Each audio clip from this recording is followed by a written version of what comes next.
अस्सलाम वालेकुम व्यूअर्स, मैं आपकी मुलाकात करवा रहा हूँ मिस्टर गुलफाम से, जो क्वालिफाइड इंजीनियर हैं from UET.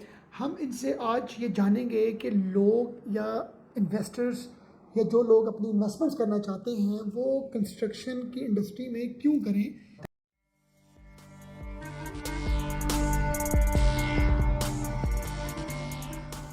Thank you very much कि आपने इस इम्पॉर्टेंट टॉपिक पे बोलने का मौका दिया।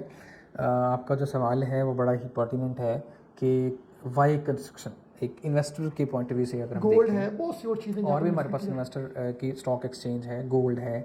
तो इसमें जवाब देने के लिए सबसे बुनियादी जो फिगर मेरे पास है वो ये है कि अगर आप देखें पिछले 10 साल का डाटा उठा के पाकिस्तान के पॉइंट ऑफ व्यू से मैं देख रहा हूँ, यानी हम इसको सिर्फ अभी पाकिस्तान के पर्सपेक्टिव में देखते हैं।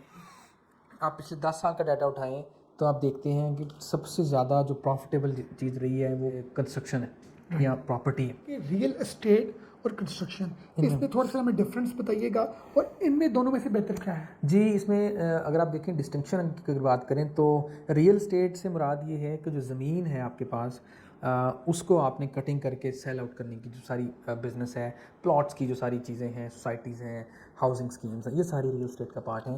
जो कंस्ट्रक्शन है वो ये है कि आपने एक पीस ऑफ लैंड, एक ज़मीन के टुकड़े के ऊपर आपने कोई तमीर करनी है, कोई कंस्ट्रक्शन करनी है, तो वो फेज़ अगला है। तो ज़मीन के टुकड़े की जो ख़रीदो फ़रोख्त है, जो सेलिंग परचेजिंग है, उसको हम रियल एस्टेट का या प्रॉपर्टी का नाम दे देते हैं, जबकि आपका जो कंस्ट्रक्शन है वो सिंपल तामीर को कंस्ट्रक्शन बोलते हैं। अच्छा, आप क्योंकि इंजीनियर हैं तो उस हवाले से आपको लगता नहीं है कि जो रियल एस्टेट का और ये जो कंस्ट्रक्शन का जो बिज़नेस है, इसके हमारे मुल्क में फ्लरिश होने से बहुत सी इंडस्ट्रीज बंद हो गई।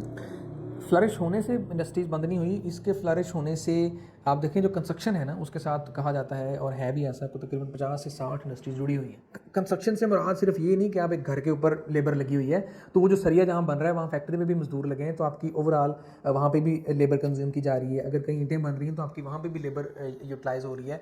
अगर कहीं पे पेंट बन रहा है तो पेंट की इंडस्ट्रीज लगना शुरू हुई हैं, तो वहाँ पे भी लेबर आई है, नए बिजनेस खुले हैं। तो बेसिकली ये ओवरऑल एक बूम आता है कंस्ट्रक्शन के ऊपर जब आप लेके आते हैं। लेकिन हमारे मुल्क का अलमिया ये है कि हम सिर्फ और सिर्फ प्रॉपर्टी को फोकस करते हैं। प्रॉपर्टी में के चलने से लोकल बिजनेस तो इम्प्रूव होता है, लेकिन जो पाकिस्तान का रियल मसला है वो एक्सपोर्ट का इशू है। जो एक्सपोर्ट का गैप है बेसिकली वो पाकिस्तान के लिए, इकॉनमी के लिए इसका प्रॉब्लम है। हम यहाँ पे लोकल जो इंडस्ट्री, ऐसी इंडस्ट्री जो एक्सपोर्ट बेस्ड हो, जो कोई ऐसी चीज़ बनाए, कपड़ा बनाए, कोई कैमरा बनाए, कोई माइक्रोफोन बनाए, कोई ऐसी चीज़ बनाए जो दुनिया को हम दे सकें, और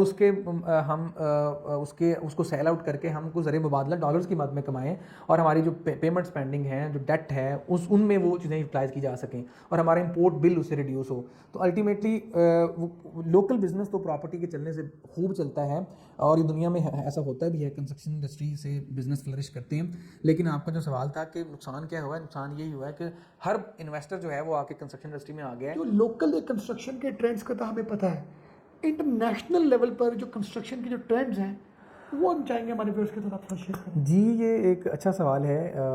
देखें, जो पाकिस्तान में इस वक्त कंस्ट्रक्शन हो रही है वो सारी हॉरिजॉन्टल कंस्ट्रक्शन है, यानी हम जो यूजुअल घर भी हैं वो हम सिंगल डबल स्टोरी से ऊपर नहीं जाते। जो स्काई स्क्रैपर्स हैं, जो मल्टी स्टोरी बिल्डिंग्स हैं, वो हमारी बहुत थोड़ी हैं। अब इवन लाहौर में देखें आप, हैंडफुल अमाउंट, गिने चुने प्लाजाज हैं। हाँ जी, हमारे पास मल्टी स्टोरी बिल्डिंग्स वो अगर हैं भी तो वो थोड़ी बहुत कमर्शियल है, रेजिडेंशियल तो बिल्कुल थोड़ी है। बिल्कुल ठीक है।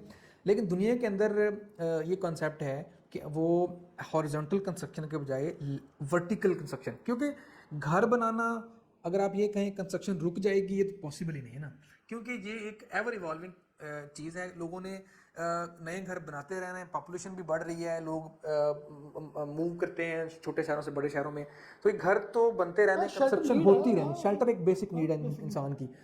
लेकिन इसको इस तरीके से हम करें कि एक तो हम हॉरिजॉन्टल के बजाय वर्टिकल कंस्ट्रक्शन में जाना चाहिए। दुनिया जो इंटरनेशनल दुनिया के ऊपर चीज़ें हो रही हैं कि लोग पूरी यानी एक एग्रीकल्चर लैंड को काट के उसको प्लॉटिंग करके उस पर 2-2 स्टोरी के, 1-1 स्टोरी के घर बनाने के बजाय आप एक थोड़े एरिया के अंदर, बल्कि 10% 20% एरिया यूटिलाइज होगा अगर आप मल्टी स्टोरी 5, 10, 20, 50 मंजिला इमारत बनाएं और उसमें आप फ्लैट्स बना के वहाँ पर रहें। ठीक है, सहूलियात आपकी सेंट्रिक हों, और इससे आपका जो एग्रीकल्चर लैंड जो पाकिस्तान में अंधाधुन काट के हम प्रॉपर्टी में सेल आउट कर किए जा रहे हैं। उससे नुकसान क्या हो रहा है कि हमारी इन्वायरमेंट देखें ना, किसी भी कंट्री में को जिस इंटरनेशनल स्टैंडर्ड है कि 30% एरिया उसका ग्रीन होना चाहिए, बिल्कुल ठीक। अर्बन एरिया इंटरनेशनल स्टैंडर्ड है कि अगर लाहौर है लेट्स से 20-25% एरिया वहाँ पे ग्रीन होना चाहिए, ठीक है। यानी अगर आप कह रहे हैं कि आपकी 100 घर बने हुए हैं ना, तो उनमें 25 घर ऐसे होने यानी जिसकी स्पेस पे पार्क्स हों या वहाँ पे दरख्त लगे हों। कंस्ट्रक्शन इंडस्ट्री में अगर हम